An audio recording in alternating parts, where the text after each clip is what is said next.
તો hello YouTube family, કેમ છો તમે બધા? મજામાં છે તો મજામાં જ રહેવાનું સ્વાગત છે મારા વિડીયોને. તમારા બધાનું વાગી ગયા છે 7:30. Good morning.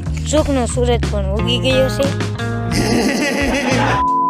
આજે પાછા આપણે કોકની ગાડીમાં નીકળી પડ્યા આપણી વાડીએ પાણી વાળો. तेरा बाप यहाँ छोड़ कर गया था कि तेरी माँ? ફાઇનલી મિત્ર તમારો ભાઈ પોગી ગયો વાડીએ. પાણી આપણે ખોલી નાખ્યું છે અત્યારે મસ્ત મજાનું, અને બાકાજી વારવાનું પણ ચાલુ કરી દીધું છે ને સરગવામાં. ફાઇનલી મિત્ર આવી રીતનું કંઈક આપણા સરગવામાં પાણી આલે છે. પછી મિત્ર તમારા ભાઈએ પાણી રેર મેકીને બોલાવી દીધા પાપાને લેવા. જો આમ સામે પાપા ગયા. તો ફાઇનલ મિત્રો આપણે પાછા આપણા ઘરે પોગી ગયા છે. 1 hour later. અને પછી ફાઇનલી મિત્રો આપણે પાછા નીકળી ગયા આપણે આપણી વાડી તરફ નાકા બદલાવા. અને ફાઇનલ મિત્રો પાછા આપણે આપણી વાડીએ પોગી ગયા. પાણી રેર મૂક્યું હતું, હવે નાકા બદલાઈને મળીએ સીધા. તો સો ફાઇનલ આજનો મારો વિડીયો ગાય છે. તમે કેવો લાગ્યો લાઈક શેર સબસ્ક્રાઈબ કરતો રહેજો. જય શ્રી રામ, બાય બાય.